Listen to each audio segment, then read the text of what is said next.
प्रिय छात्र छात्राओं, आज हम द्वितीय प्रश्न पत्र के अंतर्गत यशपाल की पर्दा कहानी से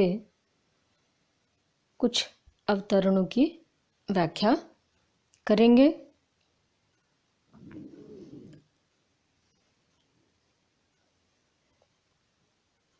जाहिल भीड़ ने घृणा और शर्म से आंखें फेर लीं।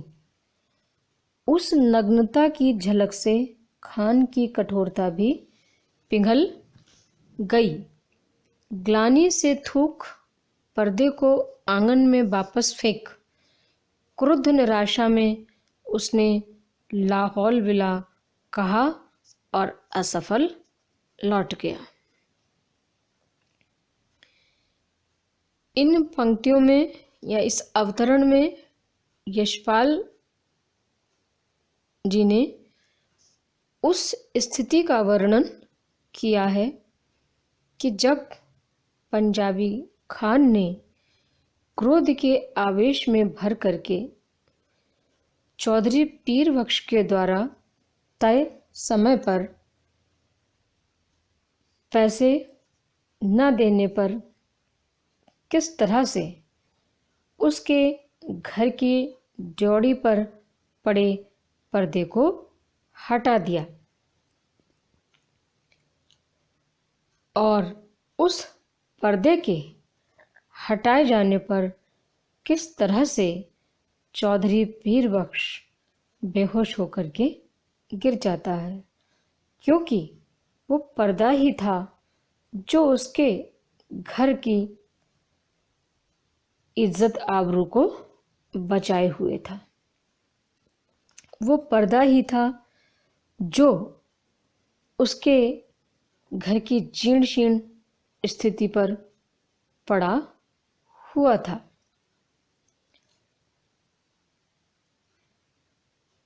तो जाहिल भीड़ ने घृणा और शर्म से आंखें फेर ली।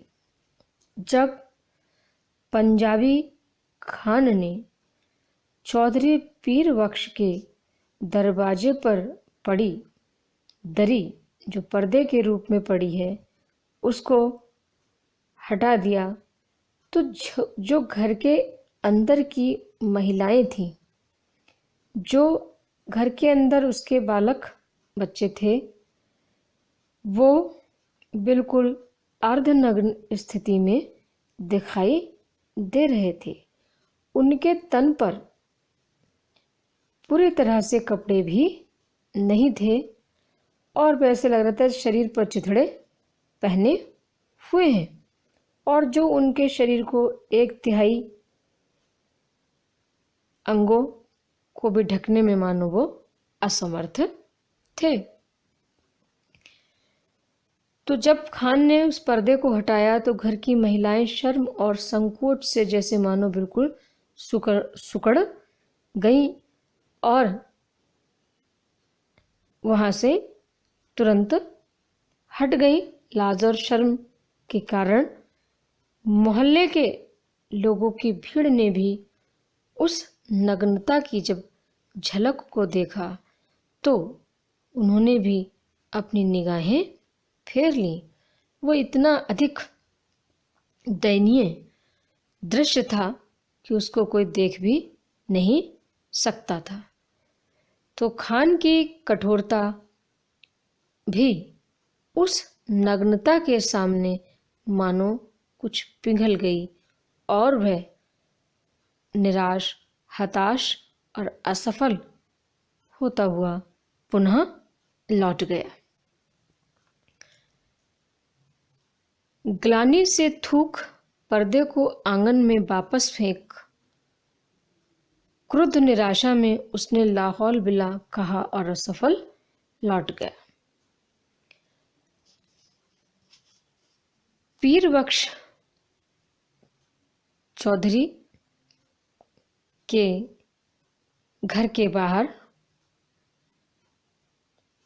बड़ी सी भीड़ इकट्ठी हो गई, जो अनपढ़ और गंवारों की थी।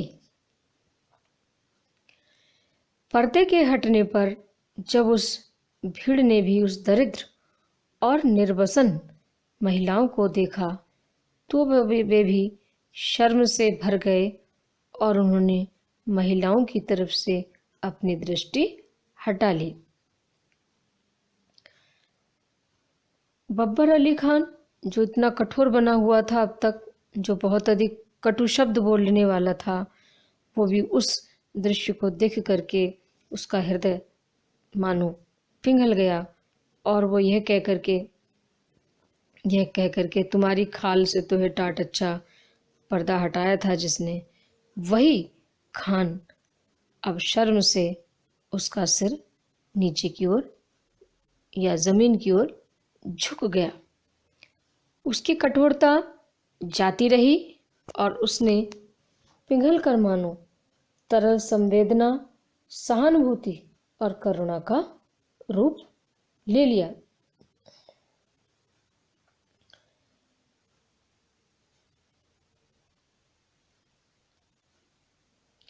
जिस नग्नता को उसने पर्दा हटा करके जो दिखाई दिया, उसको देख करके उसके ग्लानि हुई और जिस पर्दे को वह अपने ऋण की वसूली में ले जाना चाहता था, उसे भी वो वापस आंगन में फेंक गया।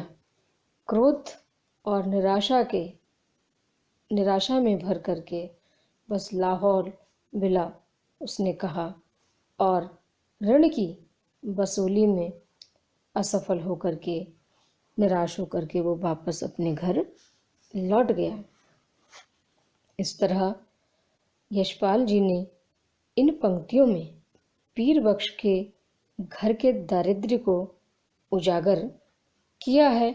वो दारिद्रता, वो जो पर्दे से या जोड़ी पर पड़े पर्दे ने जिसको ढक रखा था।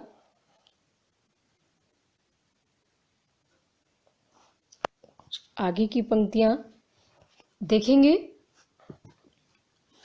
भय से चीखकर ओट में हो जाने के लिए भागती हुई औरतों पर दया कर भीड़ छट गई। चौधरी बेसुध पड़े थे। जब उन्हें होश आया, डोरी का पर्दा आंगन में सामने पड़ा था, परंतु उसे उठाकर फिर से लटका देने का सामर्थ्य उनमें शेष न था। शायद अब उसकी आवश्यकता भी न रही थी। पर्दा जिस भावना का अवलंब था वह मर चुकी थी। उस स्थिति का वर्णन, उस समय का वर्णन इन पंक्तियों में कहानीकार यशपाल ने किया है कि जब बब्बर अली खान ने क्रोध में भर करके अपने ऋण की वसूली के लिए ड्योढ़ी पर टंगे पर्दे को खींच लिया, तब इस अप्रत्याशित घटना को चौधरी सहन करने में असमर्थ रहा और बेहोश होकर के वो गिर गया।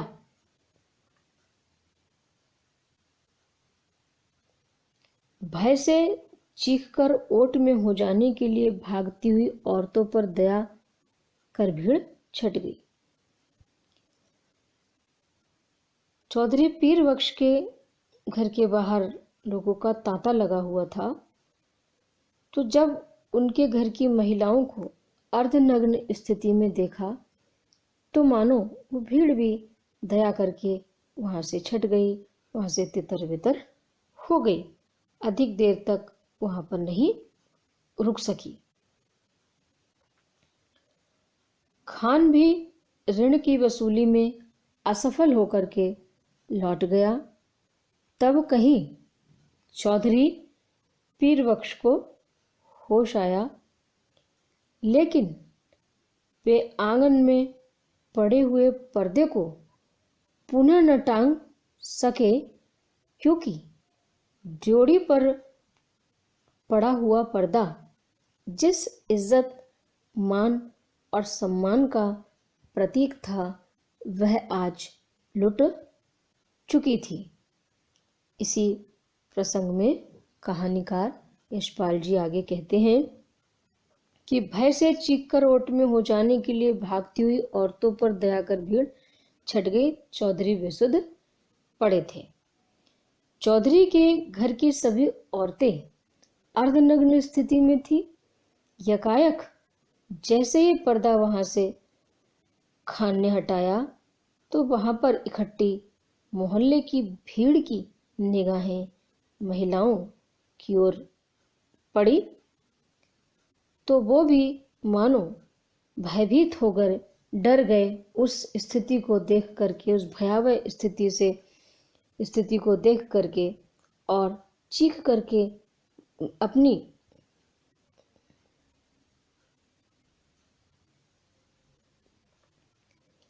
भय से चीख कर ओट में हो जाने के लिए भागती औरतों पर दया कर भीड़ छट गई।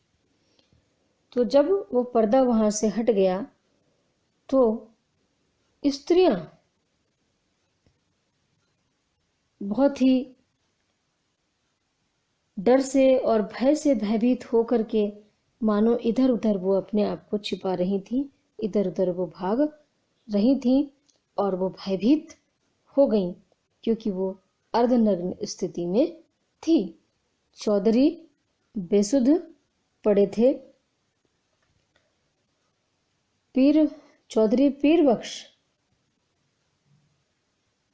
उस स्थिति को देख करके बेसुध हो गए या बेहोश होकर के वो जमीन पर गिर पड़े। घर की स्त्रियां अपनी नग्नता को छिपाने के लिए आड़ की तलाश में इधर उधर भाग रही थी। तब मानो भीड़ को भी उन पर दया आई और वो वहां से चली गई। कुछ समय पश्चात चौधरी को होश आया और उसने द्वार पर टंगे रहने वाला पर्दा आंगन में जब पड़ा हुआ देखा तो वह ग्लानि, अपमान आदि से त्रस्त चौधरी में अब इतनी हिम्मत, इतनी साहस और शक्ति नहीं रह गई थी कि वह उस पर्दे को उठा करके वापस ड्योढ़ी पर टांग दे। शायद अब इसकी आवश्यकता भी नहीं रह गई थी। आगे इसकी कोई आवश्यकता नहीं थी क्योंकि जो पर्दा उसकी इज्जत, मान और सम्मान का प्रतीक था, आज खान के पागलपन ने इसको सबको मिट्टी में मिला दिया। अतः पर्दा जिस भावना का अवलंब था वह मर चुकी थी। अतः उस पर्दे को टांग देने की अब कोई आवश्यकता नहीं रह गई थी, कोई ज़रूरत ही नहीं रह गई थी, क्योंकि पर्दा जिस इज्जत और आबरू को छिपाए हुआ था वह पर्दा आज वहाँ से हटा दिया गया। तो तात्पर्य हुआ ये कि पर्दा जिस भावना का प्रतीक था वह अब समाप्त हो गई थी। इसलिए चौधरी पीरबख्श ने उस पर्दे को पुनः ड्योढ़ी पर नहीं टांगा। इन पंक्तियों में यशपाल जी ने पीरबख्श की मनोदशा का बहुत ही सजीव और जीवंत चित्रण किया है। धन्यवाद।